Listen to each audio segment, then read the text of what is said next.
was traumatized by what I saw, and the guilt broke me.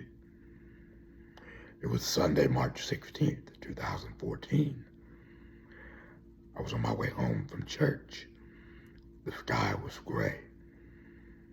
The raindrops were imminent, and the foreshadowing in the atmosphere was palpable. My parents went to Subway right by our house, and I walked into the house, sandwich in hand, rushing to my room, the device of imminent self-destruction sitting on my bed. I sat down at my white desk, took my iPad out, and typed in the words that would lead to my unraveling.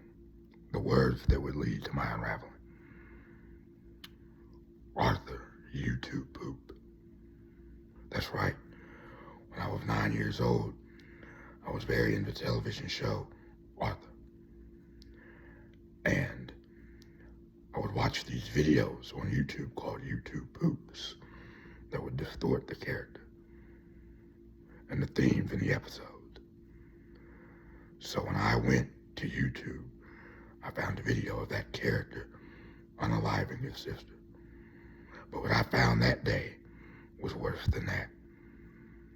It was something that I would hide for 4 months from my parents. It was a website in which he was unaliving his sister or trying to unalive his sister, and then going to prison for it. As soon as I read it in its entirety, I was appalled. I logged out of the website and vowed to keep this secret a skeleton in my proverbial closet. When I went downstairs for dinner that night, I looked guilty. My mother asked what was wrong, why I was looking so sad. My father just said, just let him look like that, he's fine. I wasn't.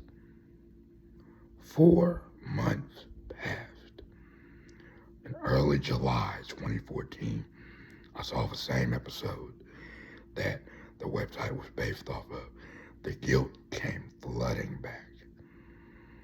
That Saturday, as my father was watching a movie, I was sitting in the corner ruminating over this sin.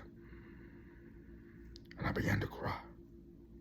That next Thursday, I began to really feel guilty about it. And I felt something saying, you need to tell your mother about this website. Throughout Thursday, July 10th and Friday, July 11th, I tried to brush it off, ignore it. It wasn't that bad. I would forget about it soon. But on the evening of July 11th, as I was preparing to get into the bathtub, the water filled with soap and hot as steam, I relented.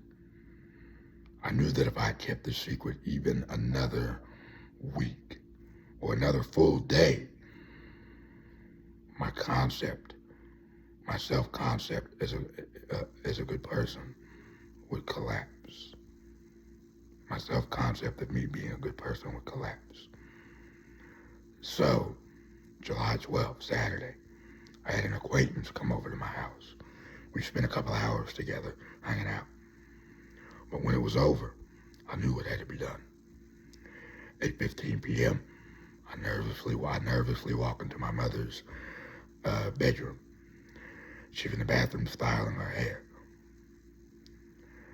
Now, I originally wanted to know if we were going to the cleaners that evening. I was going to confess at the cleaners. I was going to go to the cleaners with her. And while we were on the way there, on the way back, I was going to say, I saw this website, it was inappropriate, it was da-da-da. I wanted to bring it up casually, but then she told me something that tore my entire plan in half. We weren't going to the cleaner. We were going to go the next day. I could not wait another day. I couldn't wait another minute. I told her about the website, about other websites I'd seen that I shouldn't have seen. She said, take me to this iPad and show me this. I pulled it up. The wiki was there. All the horrible things in its entirety. She wasn't mad.